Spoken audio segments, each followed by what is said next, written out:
No, it's all right. That's good. We got it spiked out, so yeah, that's good. No, yeah, it's nice. It's nice. I give it up for these guys. I'd like to thank everyone who puts this show together with me. I can't do it alone, believe it or not. And I'd also like to thank this next person for coming on the show. I'm very excited for this second interview of the evening. This community organizer you may recognize from her mayoral run 2 years ago now. Please welcome to the stage AMARA ENYIA.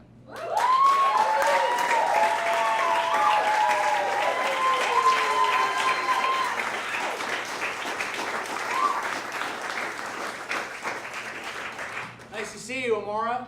Good to be here. Thank you for coming. Thank you for having me past my bedtime. Yeah, no problem. I was told that it's a lot like having a couple beers to have you stay up past your bedtime. I think I said 10. You did. You did, and so, I mean, this is going to be a breeze. Of course. For me. We make it work. I'm not worried about it at all. Listen, you are so accomplished and you do so much so well that I have 2 pages of notes, and it's impossible for us to get to it all within 20 minutes. But I just want to start with you ran for mayor. You ran for mayor of the city of Chicago.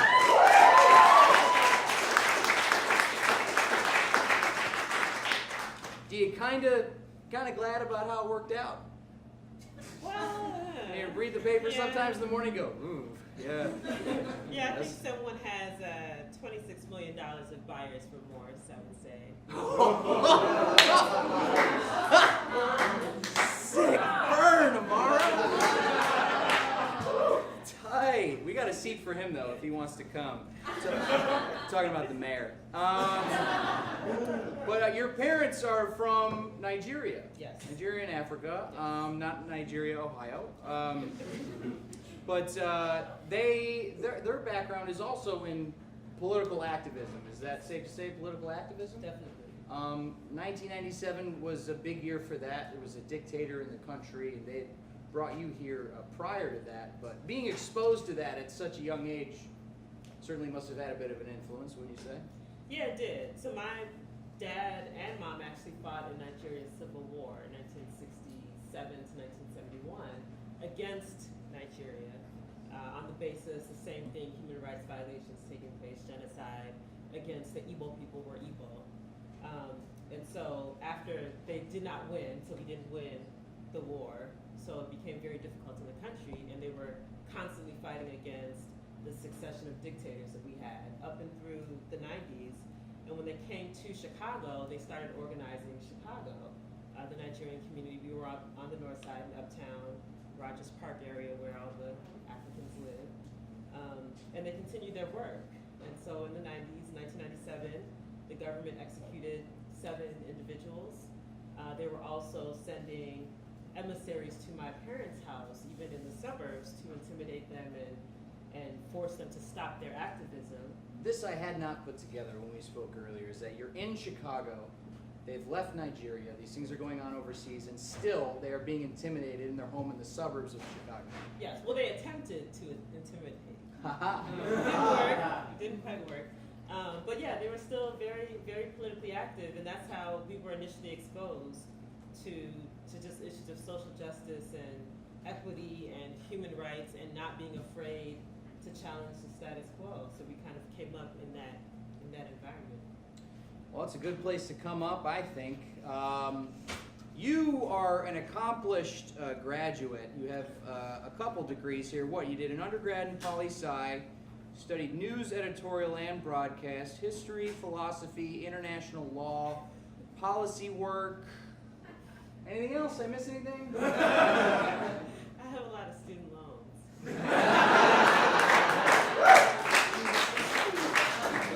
Well, I think the difference between you and me is that you're doing the work you studied to pay those off. So there's some solace there, I'm sure. But you studied for a long time, and many different things. And so are you applying that work to your current work? Definitely. I mean, a lot of people, it didn't make sense doing, I've always had broad interests, and when I started, I've always come across people who said, no, you can only do this one thing, you can only do this one track, or have expertise in this area. And I've just never been that type of person. I've never really fit into any boxes, and I'm kind of stubborn, so I did what I wanted to do. And when I looked up, I had all these degrees, and I was like, what am I going to do with them? But I've actually applied every last one of them. And the community work that I do, I've used every last degree. And then the policy work that I do, I've used it all. And still, I'm stretched, which is good. I mean, it's a little bit uncomfortable because you're always challenged by just the work. But at least I feel like I got my money's worth. That is good. I could have taken a show in hosting, talk show hosting, but it was an elective. It's a long story. I should have, in hindsight. But even before you finished your PhD, which is in, I'm sorry, Education policy. Yeah, why not? You weren't even done with that yet, but you decided to go work at City Hall under Mayor Daley. Yes. What drove you to do this? To go to the belly of the very nice beast? That's an interesting choice. What drove you there? Well, I wanted to know who was making these decisions. I mean, I wanted to understand in Chicago, I mean, there's so many challenges, and someone or some people are making these decisions that are having a negative impact on people's lives. And I see it every day. I see it in my neighborhood. I see it all over the city. So for me, if you want to understand how to change a system or dismantle a system, you have to understand how that system works. And so what better place, in my mind at the time, I think I was like 26, what better place than to go right into the mayor's office in City Hall under Richard M. Daley and get a first-hand look at all of what that was. Nice save. And I would like to clarify, you were in the mayor's office. I mean, you weren't answering phones. You worked with and advised the mayor on such things as food security, violence prevention, among other things. Yeah, I worked across the board. So everything from, yes, food security, so food desert issue, the violence issue, really thinking about how to develop better policies. But the frustrating thing was, so I was in a PhD program, and all you do is think and write and think some more. And then I came to City Hall, and no one was thinking. It was like, you're talking about violence, and we know what the root cause, at least I had a sense of what the root cause of violence is. So I'm going in after there was a particularly horrendous incident, and I'm thinking, oh, great, let's think about, how do we address this? We get to nutrition, we get to environmental factors and all this. And then I walk into City Hall the next day, and everyone's like, what are we going to put out to make sure that on the 5 o'clock news it's not sounding as bad as it really is? And so to me, it was cognitive dissonance. I'm coming out of a space where I'm always thinking about getting to the root cause of issues and developing policy that can address those issues. And then I come into this office where everyone just cares about how to spin it so that they look like they're doing something when they're really not. It was very, very discombobulating. No time to think when all you can do is react. In the moment. No Yeah. thinking, just reacting. Well, maybe they should have got a couple more degrees up there or something. Something. And then so you left, you worked right up until Daley's last day. So, I mean, first of all those articles when you were running about your inexperience are a little confusing to me, and considering you actually worked in the mayor's office. But you left to focus on the Austin neighborhood, Yes. west in Chicago. What is it specifically that drew you to Austin? Well, I wanted to be on the best side of the city, the west side. Yeah, that rhymes. Of course. Yeah. No, but it was, I mean, to me, I've always been drawn west, but we never talked about the west side in City Hall. There was no attention to that part of the city. So Austin is the largest community area in Chicago. It also has a significant number of challenges. We get the most number of individuals coming out of prison come back to Austin. In the housing crisis, you had the highest number of foreclosures, vacant homes in Austin. And so it was always interesting to me that we never talked about this community in the city of Chicago. And so I'm always the type, you go where the work is. So I knew when I was leaving City Hall, I was going to go to Austin and do the work that clearly the city hadn't been doing, frankly, for decades. And so that's how I ended up on the west side. I went straight from City Hall and then went to Austin. Pretty good. I neglected to mention, I am remiss not to mention, that Sam Lee has an extensive background in education as well, and then got into doing media, and she worked out west at a charter school.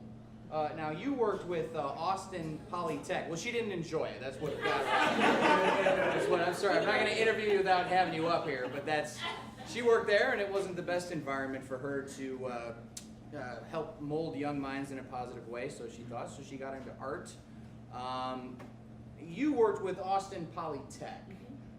You wanted to focus on job initiatives. There were 3 parts: workforce development, attract manufacturing companies, and develop policies that develop a manufacturing sector. What is it about manufacturing that you thought would bring so much to bear for Austin? Well, advanced manufacturing is a key sector nationally. It's where it's an opportunity for jobs that actually pay family-sustaining wages. Unfortunately, in Chicago, we sort of moved away from that, and the mayor had this 100% college-bound, 100% college-ready motto, which doesn't make any sense for the needs of the economy. And so if you look globally at the economies that are strongest, Germany, some other places, they have very strong manufacturing sectors. The country really moved away from that. But now we're realizing that we actually should have kept a lot of those trades manufacturing. We have no pipeline. So you have jobs that are available and no individuals that can fill those jobs because they haven't had the access to training. So the idea is, how do you get kids, even when they're in high school, exposed to these different fields, high value add sectors, so that when they leave high school, they may go to college if they want, but they should have options to do other things if they're not on the college track.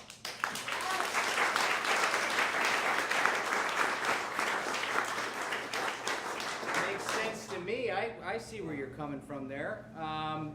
But you know, right now we have a service economy, right? Plenty of jobs at Groupon. Oh, they just laid off hundreds of people yesterday. I forgot about that. Too soon. You're right, Neil. You're right. Too soon. But you know, so getting away from service and focusing more on manufacturing jobs. Great news. Mayor Emanuel just pushed a new initiative at Dunbar, 2 weeks ago, that is going to train students in construction work, building, right? That's manufacturing, certainly. Yeah, I thought that was interesting. So we, you know, it's branded as new, but I can recall when CPS systematically gutted all of the vocational programs, eliminated them from the schools because they were going to send everyone to college. And so this announcement, I just chuckled to myself that the programs that they had a hand in dismantling, eliminating, now all of a sudden they're bringing it back into Dunbar, and it's this new fangled thing that's going to get people into construction jobs. I mean, it's a lot of smoke and mirrors. I think if we can't have an honest conversation about how we went wrong policy-wise, then we're going to continue to do these things that are very shallow, very on the surface, and attempt to make one look like they're doing something when in reality they're not. It's terrible. Well, I misspoke then. Then I misspoke. I apologize. It's not a great initiative. But, well, no. There used to be trade schools. They were gutted by CPS to focus more on college-ready. But certainly the cuts are at an end. I mean, surely the Chicago Public Schools, everything. No? What? No, but I think you said you were in a meeting with Mr. Claypool of CPS a couple weeks ago, and he said we might get to a point where we need to cut arts funding. Yes. He said essentially that if they do not get the funding from Springfield, that they will cut arts programs in particular. They're cutting across the board, but I was just especially, it hit me when he just said the arts programs are going to cut. You mentioned specifically that you know, with Prince passing, this has a special potency for us as of late. So I'm a huge Prince fan. Yeah, I'm a huge Prince fan, and so after the last couple of weeks, I'm just watching all these videos, the ones that are available because they're pulling them all off YouTube right now. But I'm watching videos of him, and he was a master on the guitar. I mean, he was a master of so many instruments. And so I'm watching him, and he's just riffing on this guitar, and I'm thinking, this is a guy who at 7 years old, he was already getting into music. At 7 years old. By the time he was 19, he had already been composing. He was already playing all these instruments. And all I could think is, as we're cutting arts programs in our schools, many princes do we have in CPS right now? 7-year-olds, 8-year-olds, 9-year-olds who will not get a chance to manifest their gift because we, the adults, can't get past whatever issues that we've had to allow them to get that exposure in the arts. The arts is seen as a luxury, and it's not. This is about people maximizing their potential as human beings, and we're not giving people a chance to do that when we're cutting all of these programs, cutting the arts, especially for the kids that need that outlet. It's a form of expression, and that's what's happening in CPS. It's unfortunate, and not yet, but certainly charter schools aren't helping. You know Troy LaRaviere. I do. An outspoken CPS principal who is currently under gag order in Guantanamo Bay, presumably. If Mayor Emanuel had anything to do with that, come on the show. We'll talk. It'll be fun. We'll have a great time. I like to come on with you. Sure. Oh, that'd be a great panel. I would enjoy that immensely. But certainly there are things we can all do to draw attention to these issues. But I'd like to turn to your run for mayor. These were all issues that were very important to you as you went to run for mayor. And I was very grateful for how you made an allegory for your run for mayor for me. And you said it was like Lord of the Rings. Can you elaborate on that for our live studio audience? It really was. So when I running for mayor, I was obviously the unconventional candidate. I had never run for office before. The extent of my political experience was donating $40 to Rod Blagojevich in 2006. We can cut that. We've got that. But that was the extent of my political experience. So I knew that all of the things that, for me, I see as qualifiers, for everyone else would look like disqualifiers, right? So, we didn't really have a roadmap. I knew that this was something that I had to do, that I was going to do. And so it was like this band of misfits getting together, and we had to get this ring to Mordor. The ring being getting to City Hall, and we had to go through some perilous terrain and some monsters. It was like the Lord of the Rings. I keep thinking about the scene when Sam and I don't even remember Frodo. They're on the side of the mountain, and Sam's crying, and Frodo's like battling this evil ring, and it was like that. It was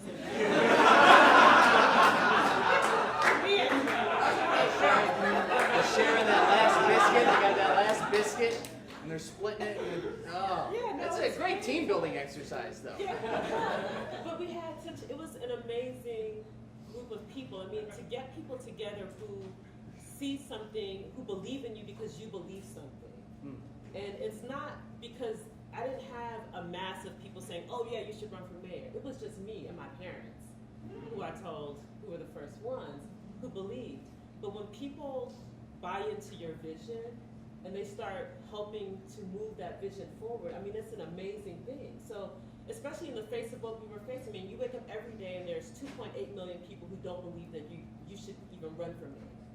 And to me, that's unacceptable, especially in communities where they're constantly getting a message of what you cannot do. You have to show people what's possible. And you have to have a certain, and I told you this earlier, a certain delusion, but you have to be a little delusional.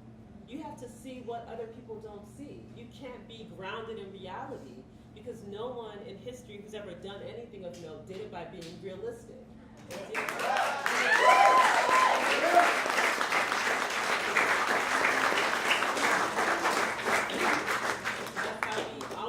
To Mordor.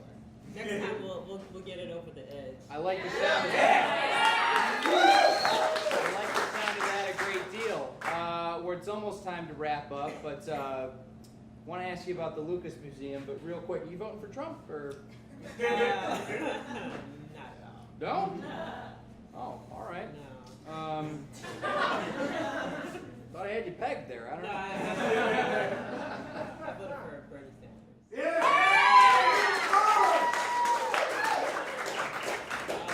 Feel the burn. But it's like you said, no one did anything by sticking to what's been done before. Speaking of, how about that Lucas Museum? Really looking forward to it. Beautiful design, exciting. It's a storytelling museum, first-class city. You know, we're training kids for construction jobs, and we got a storytelling museum. We are the future. It's great news. Well, it's just been interesting. I mean, at the end of the day, no matter how you feel about the museum itself, the lakefront is protected for a reason, right? So no matter if you're a billionaire or not, it doesn't give you access to land that was specifically designated to be in the public trust. A lot of people are making this out to be, oh, the president of Friends of the Parks has a personal distaste for George Lucas or Melody Hobson, or we'll have a parking lot, or we can put it. It's not about that. There was actually an attempt maybe 100 years ago, or almost 100 years ago, to build something on that land, and they said no. So if you will start to allow one person to build because they have $743 million to pay up front, then where does it end? The other thing is, if he didn't have the clout, would you accept that kind of bid from anyone else? And why are we borrowing $1.2 billion to pay for that when our schools are about to shut down? Fiscally, the city is paying So if you can't make that argument, even to say something like a linked development, where if you're going to put it somewhere, well, what else is happening in the neighborhoods? What kinds of imaginative things can we do in the neighborhoods? And can you be imaginative about finding the resources to do neighborhood development projects? Or is it only here that you can all of a sudden make this new famous plan? I think it's only there. I don't want to speak for the mayor, but I think it's just that one spot. That's all I've seen. But as we wrap it up, because it really is time, you have a book coming out called Chicago is Not Broke, How Apropos. Can you give us a snippet of what that will be like? So it's a compilation of subject matter experts who are putting together proposals to address the city's financial issues, the city's fiscal mess, basically. So we have individuals like Ralph Martiri, who's the director of the Center for Tax and Budget Accountability. We have UIC professor Dick Simpson, who's doing a chapter on the cost of corruption. I'm doing a chapter on a public bank. What does a public bank look like for the city of Chicago? Yeah. And how can this revitalize our economy? And so we know what the problems are in the city, but we have to start putting out tangible solutions that can really transform the city, transform our economy, transform our schools. So this book is an effort to do that, and we want to educate the public so that we have the language to advocate for these kinds of policies. That's something I'm in favor of. What do you guys think?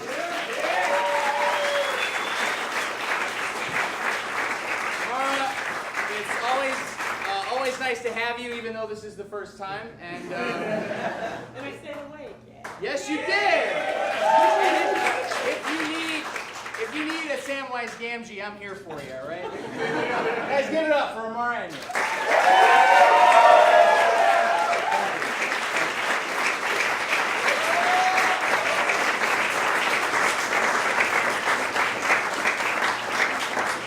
Well, we've learned a lot tonight, and that's about it for us here at Good Evening. But just real quick, I'm going to wrap it up with The Thing very briefly. This is our comeback episode. Sometimes people don't get your pranks, you know? You pull a prank and they're like, I don't get it. Sometimes you run for mayor and 2.7 million people say, no, you shouldn't do that. Sometimes you want to fly to Ghana and film a web series and people are like, that's insane. Well, you know what? Haters going to hate, guys.